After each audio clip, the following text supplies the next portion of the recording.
Today on Adventures and Things, my friend Jody teaches me how to ride the cable cars in San Francisco. I did it again.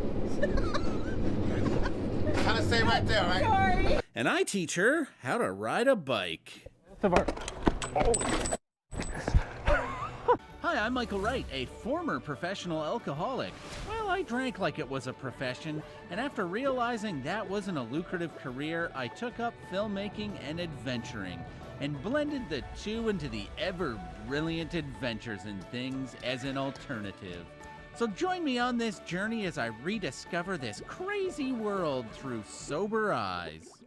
We are in San Francisco. I'm here with my bestie adventure buddy, Jody. She is doing a Spartan race, which I do believe she just runs around and kicks people into pits or something like that. My whole goal is to get a picture of her on the Golden Gate Bridge, but we have a few days to just kind of tour around and see things, and we're just gonna try to squeeze all of San Francisco into that short little time. Are you excited? I'm scared. Scared, yeah, because she has to do a lot of running, actually. I don't. I just have to go to a bridge and take a picture. So let's do this. Okay, so today we have e-bikes. Both of our...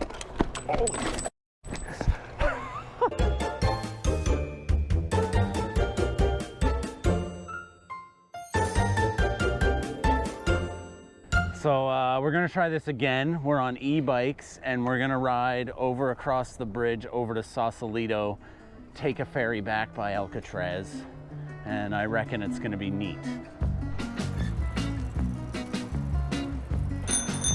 That's right, folks. For our first adventure in San Francisco, we decided to leave and go to Sauscilto.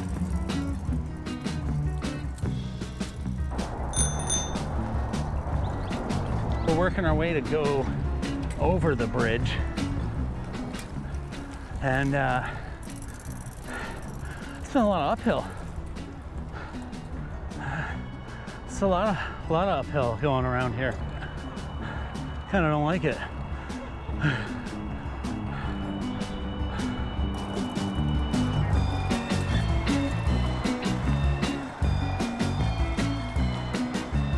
This is about the halfway point across the bridge, and you can actually see a really good view of the city there. It's absolutely amazing. It is windy and loud because of the traffic and the breeze from the ocean, but this is amazing. If you get a chance to walk or bike this, I suggest doing it.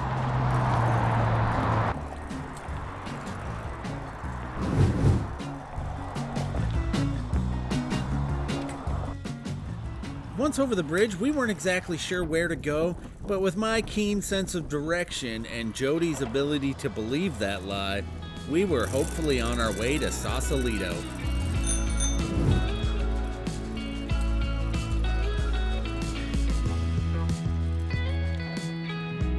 And now for a brief history of Sauscilto. After Mexico gained its independence from Spain, William A. Richardson moved to Upper California, and on February 11th, 1838, was given clear title to all 19,751 acres he called Rancho Sauscilto. In the 1870s, Sauscilto became a manganese mining town. It was later known as a transit hub for the North Pacific Coast Railroad. By 1926, a major auto ferry went from Sauscilto Ferry Terminal to the Hyde Street Pier, which I do believe is the current Pier 39. The auto ferry era came to an end in 1937 when the Golden Gate Bridge opened. However, the ferry does still take sans automobile people across the bay. Then there was some bootlegging stuff, then there was some World War II stuff, then the 60s, some hippie stuff went down, and this is it in present day. Angle Island, named after Chris Angle, world famous geometer.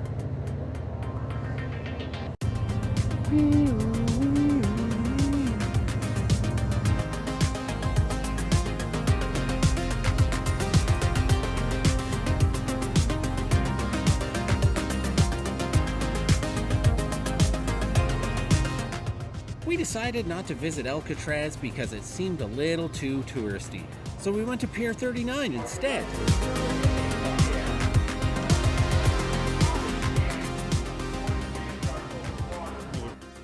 And for our next non-touristy destination, a crooked street.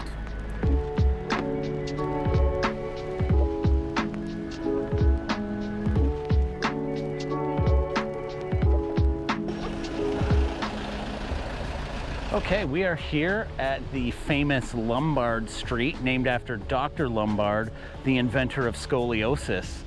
This is one of the neatest streets in the world.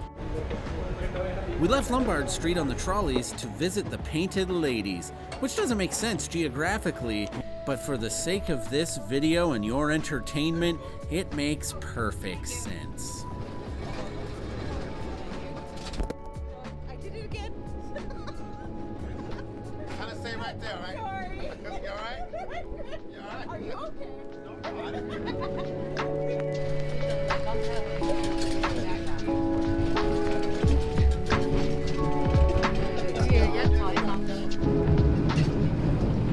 The cable cars first cabled on September 1st, 1873, and from then to 1890, 23 cable lines were established.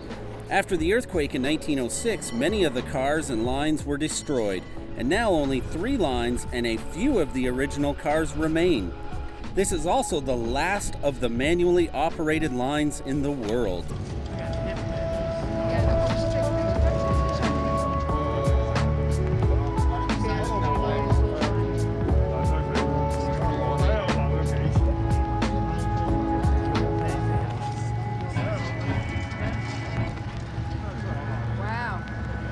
That's how it gets up the hill. Stay in shape. And now I show off my incredible knowledge. So in behind me here is the Painted Sisters, and you may recognize these as establishing shots for TV shows and movies and this. Are they sisters? Yeah. Ladies. Oh, Painted Ladies.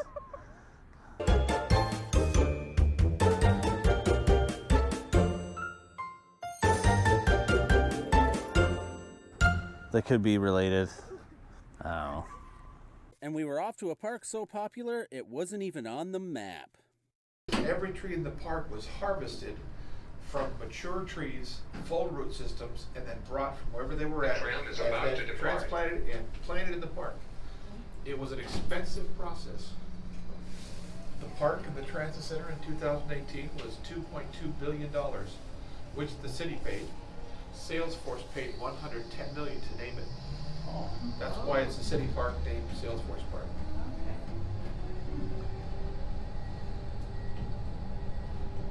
Okay, so we are up here at Salesforce Park, which is a lush 5.5-acre Arcadia landscape. I believe I said that right, but it's basically just an outdoor park where you're walking above looking at flora from all across the world. But voiceover Mike's gonna take over and tell you the rest because I can't remember all of it.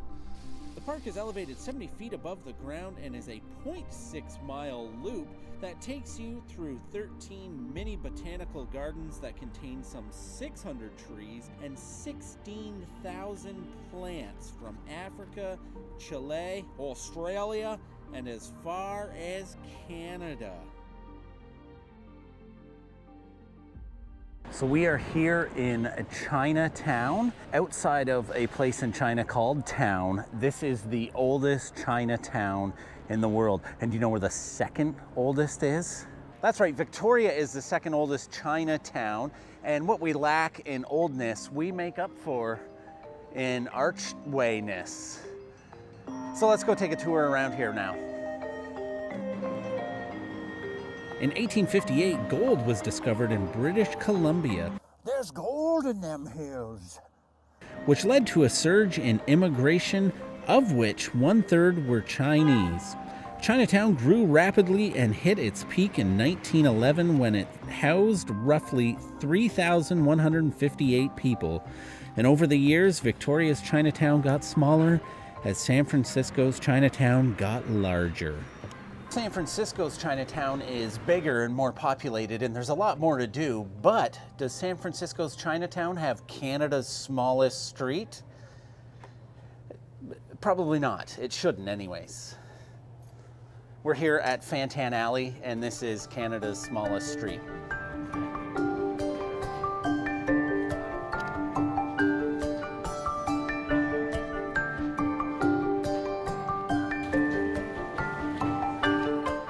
So something not a lot of people know is that San Francisco's Chinatown is visited by more people annually than the Golden Gate Bridge. So Chinatown is essentially cooler than a huge, not gold, but red bridge, which is pretty neat.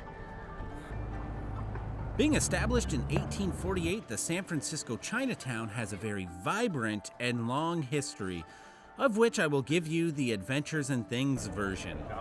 Many of the early Chinese immigrants were the backbone of the West, working in mines in the gold rush era and building the railways for transcontinental railroad. After the completion of the railroad, San Francisco saw the birth of tourism, especially the exotic nature of Chinatown.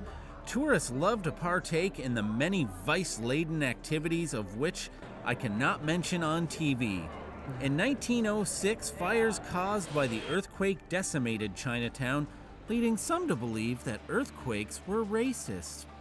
Leading others, however, to try and move Chinatown to a different part of the city, and after some backlash, they started to rebuild Chinatown. By 1907, 5,000 of the estimated 30,000 returned to Chinatown. By 1947, Chinatown was again a central tourist area and rapidly developing community. In the 1970s, after publicized gang crime and continued neglect of substandard housing, tourism began to decline and the economy suffered.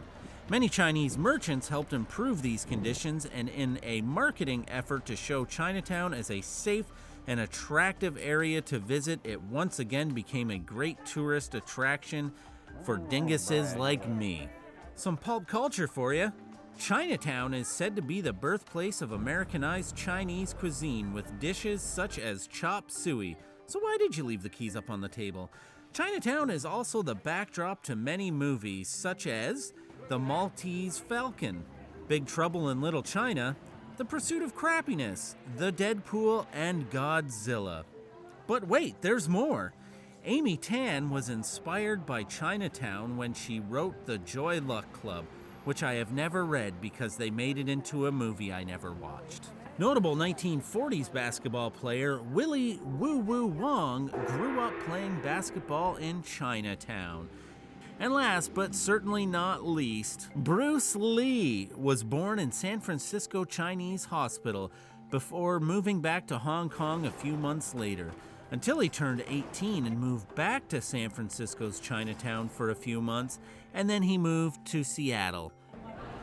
Well, if we're lucky, from the looks of it, there might be a lion dance.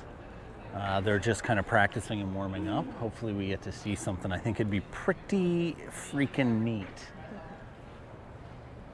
I don't have the patience for this. And now another place with a rich, vibrant history. This here is Presidio Park, and throughout here is an old military base from back when America had a military. Now I don't think they get involved with wars and stuff, but this is a really cool park.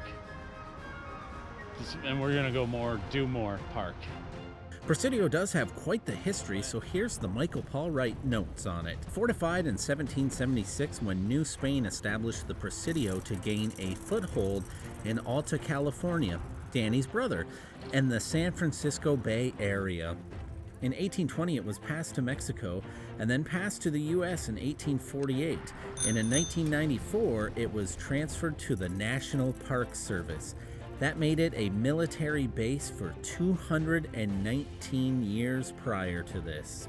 It is a 1,480-acre park which contains a golf course I didn't go to, and all sorts of trees and other flora, and some 800 buildings.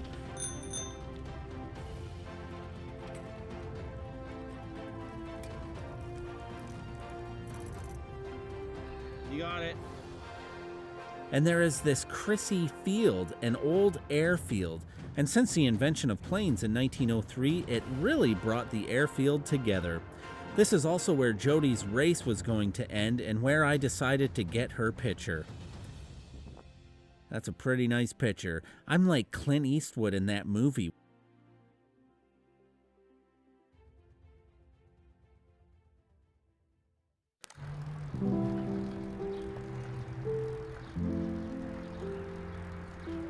Okay, we're here in Golden Gate Park. This is a park much like something like a Central Park or Stanley Park in Vancouver. This is almost as old as Central Park. However, it is bigger, 20% bigger than Central Park at 412 hectares. We're just gonna go on a little bike tour of this place and see what it has to offer.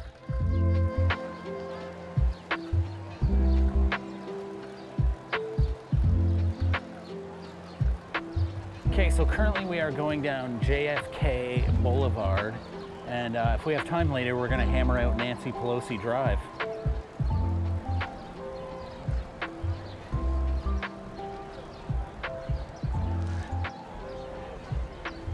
This here is probably the safest part of the park to cross here. It's not busy.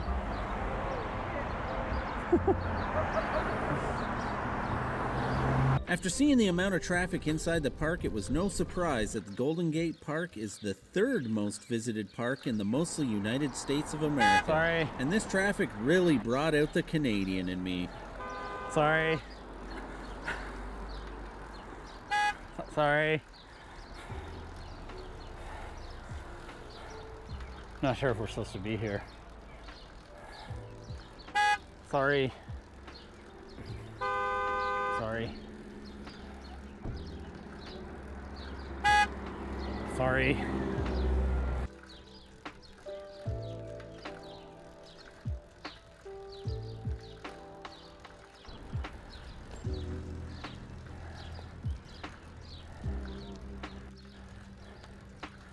So right beside us here are the sand dunes, and this is where the park kind of begins or ends if you come from our way.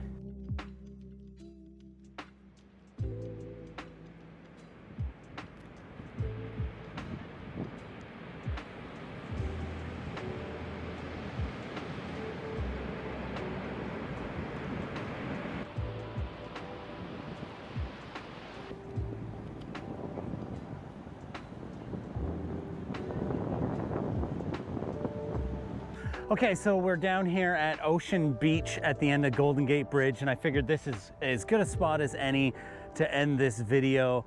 I just gotta say, San Francisco has been absolutely amazing. Everybody here just seems so laid back and just easygoing about everything. I've never once felt out of place here or anything. Have you? No, it's been amazing. Yeah, it's been incredible. Like the people here, everything about this place has just absolutely been incredible. I can't pick just one thing that I've loved about it. I've loved everything. How about you? What was your favorite part? Probably my run today, running over in the mountains above the Golden Gate Bridge.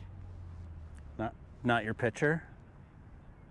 Well, and on that terrible disappointment, thank you so much for watching. This has been San Francisco, and make sure to tune in next time when who knows where I'll be. Probably back to Machosen, honestly. Yeah, I'm probably gonna end up going there.